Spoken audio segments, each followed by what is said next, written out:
আসসালামু আলাইকুম দেশবাসী। আজকে আপনাদের সামনে খুব গুরুত্বপূর্ণ এবং মর্মাহত একটি বিষয় নিয়ে কথা বলতে আসছি। আমি কথা বলতে পারতেছি না, অসুস্থ। তারপরেও যদি কিছু না বলি তাহলে আপনারা হয়তো আমাকে সন্দেহ করতে পারেন। তাই আমি আমার কিছু কথা আপনাদের সাথে শেয়ার করার প্রয়োজন মনে করলাম। বিষয়টা হচ্ছে যে আপনারা দেখতে পাচ্ছেন যে সামাজিক যোগাযোগ মাধ্যমে আমাকে নিয়ে একটা বিষয় ভাইরাল হয়েছে, বিভিন্ন পত্রপত্রিকায় সেগুলো হয়তো প্রচার হচ্ছে।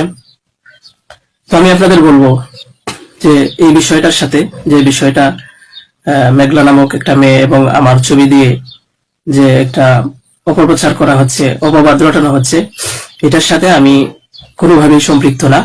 আমি এটার বিষয়ে কিছুই জানি না। আমি যদি বলি তাহলে বলবো যে মেয়েটা আমাদের এখানে পড়াশোনা করেছে, গত বছর পড়েছে এবং এর আগের বছরও পড়েছে। তো এর আগের বছর, পূর্ণ বছর পড়াশোনা করার পরে সে আমাদের মাদ্রাসা থেকে চলে যায়। তো পরবর্তী বছর যখন মাদ্রাসা শুরু হলো তখন আমরা খোঁজ নিয়ে জানতে পারলাম যে কে কে আসে নাই। তো যারা যারা আসছে না তাদের মধ্যে সেও একজন ছিল, যে সে এখান থেকে চলে গেছে অন্য কোথাও। তো খবর নিয়ে জানতে পারলাম সে ঢাকা চলে গেছে, তারা বাবা মার সাথে থাকে। বাবা মা, সৎ বাবা এবং মা অন্য কোথাও আগে বিয়ে বসছিল। তো বর্তমান যে বাবা আছে মেঘলা, তার মেয়ে না, বরং আগের বাবার মেয়ে সে। তো সে যখন ঢাকায় চলে গেল আমরা শুনলাম, তখন আমরা কিছু বলি নাই, ঠিক আছে, ঢাকায় তো পড়াশোনা বেশি হয়, তাহলে পড়ুক। আমরা আমাদের ক্লাস শুরু করে দিলাম। কিছুদিন যাওয়ার পরে দেখলাম আবার এই মেয়েটা আমাদের মাদ্রাসায় আসছে। তো আসার পরে জিজ্ঞাসা করা হলো যে কেন, কি অবস্থা, কোথা থেকে আসছো? সে বললো যে ঢাকায় চলে গেছিলাম, এখন নানা ভাই জোর করে নিয়ে আসছে আমারে। আমি আসতে চাইছিলাম না, আমাকে জোর করে নিয়ে আসছে নানা ভাই। দেশবাসী, আমি আপনাদের সাথে শুধু এই কথাটাই বলতে চাই যে যে মেয়েটা এখানে আসতে চাইছিল না, চাচ্ছিল না, তাকে কেন জোর করে আনা হলো? তাকে জোর করে আনার পিছনে কি কারণ ছিল বা তার কি স্বার্থ ছিল? পরবর্তীতে আমরা এটাও জানতে পারি যে মেয়েটা তার এই নানার সাথে রাতের বেলা ঘুমায়। সে নিজেই বলছে। কেন বলছে? যখন আমরা জিজ্ঞাসা করলাম যে তুমি হিজাব পরো না, অন্য মেয়েরা হিজাব পরে, তুমি বোরকা পরো না, অন্য মেয়েরা বোরকা পরে, কারণ তার চলাফেরা সম্পূর্ণ আলাদা ছিল। আপনারা চাইলে গ্রামে গিয়ে মাদ্রাসার ছাত্রছাত্রী যারা আছে তাদের সাথে কথা বলে দেখতে পারেন যে সে সম্পূর্ণ আলাদা ছিল। তার কোনো কিছুই আমাদের কমনের ভিতরে ছিল না, আমরা তাকে কন্ট্রোল করতে পারতেছিলাম না।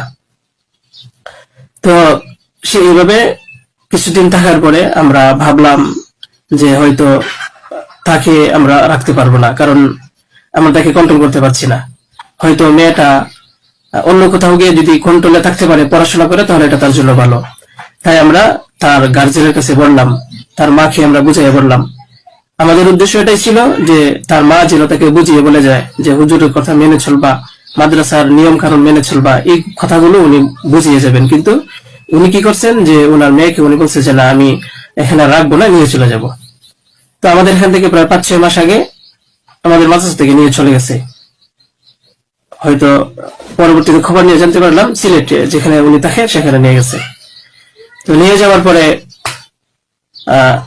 এখন কিছুদিন আগে আবার আসছে, এসে বলতেছে যে এই দুর্ঘটনা, যে খুব বড় সমস্যা।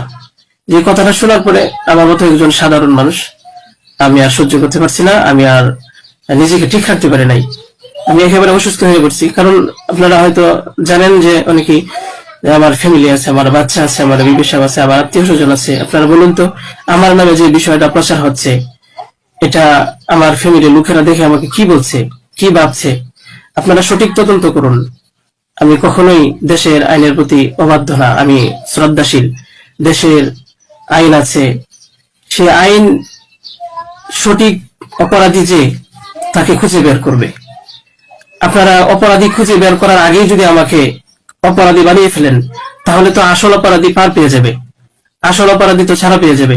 আপনাদের কাছে আমি অনুরোধ করে বলি, আপনারা আসল অপরাধীকে খুঁজে বের করুন, টেস্ট করা হোক যে আসলে এই বাচ্চা বাবাকে। আপনারা আমাকে টেক দিচ্ছেন, বিভিন্ন পত্রপত্রিকায়, টেলিভিশনে বলা হচ্ছে।